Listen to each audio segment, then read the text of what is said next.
Épisode 6. TCR et pont avec la clinique. TCR, c'est la théorie des cadres relationnels. Alors, on a vu dans le dernier épisode que la théorie des cadres relationnels rend compte en termes comportementaux de la cognition complexe des humains dotés de langage. Parce qu'évidemment, ceux qui ne sont pas dotés de langage restent humains, mais n'ont pas ce comportement-là de mise en relation avec transformation des fonctions de toutes sortes de stimuli. Des stimuli physiques, des choses qu'on voit, qu'on entend, qu'on sent, qu'on touche, mais aussi des stimuli symboliques. Par exemple, des mots, des pensées, des images mentales, des souvenirs, toutes sortes d'affaires qui peuvent se passer dans nos têtes. On dit dans nos têtes, c'est une image, mais cette partie de l'univers que je peux observer, mais dont moi seul, je fais l'expérience. Tout ça, c'est un tout. On met en relation, il y a la mise en relation, le relating, comme ils disent en anglais, pour montrer que c'est une action.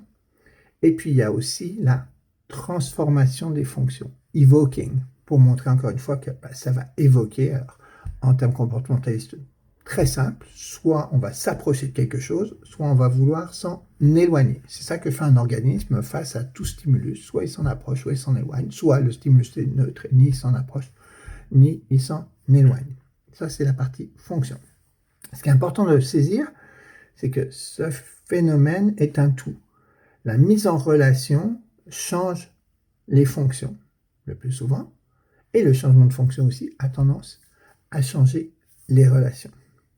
Et c'est comme ça qu'on se met à souffrir de choses. On peut souffrir de comparaison, par exemple, parce que si je suis très fier de ma réussite, je rentre à la maison, je dis « Regarde papa, j'ai très bien réussi ». Puis papa dit « Moi, à ton âge, j'avais des meilleures notes. » Et bien maintenant, ça peut changer la fonction de ma note. Puis je vais me mettre à me sentir triste, à me sentir pas assez bon, à me sentir peut-être humilié, à me sentir pas à la hauteur. Vous voyez que ça, la mise en relation de comparaison, dans ce cas précis, a changé la fonction de l'événement, d'avoir ramené une bonne note à la maison. Alors, on voit très facilement comme ça, comment ça peut être à la source de la souffrance humaine.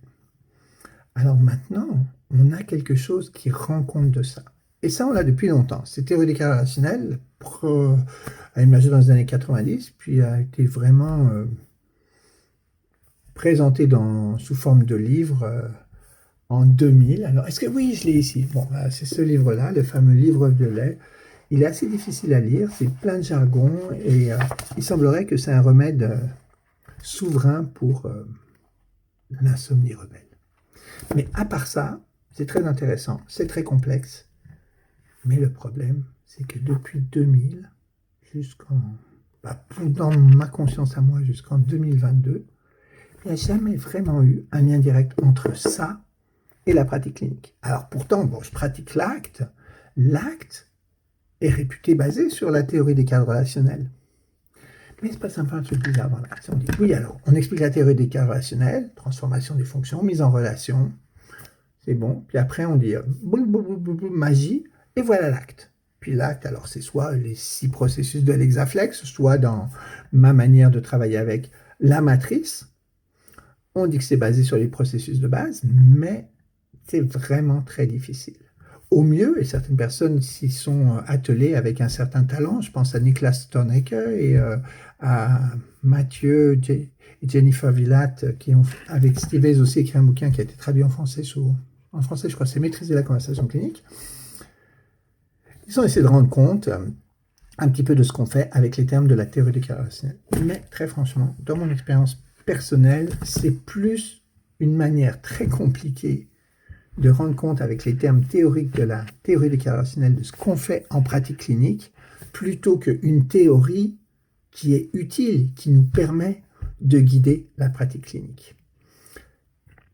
Des travaux plus récents ont permis d'actualiser la théorie des cadres relationnels qui va maintenant pouvoir guider notre pratique clinique. Et c'est ce que je vais vous présenter dans la prochaine vidéo, l'épisode 7. À bientôt.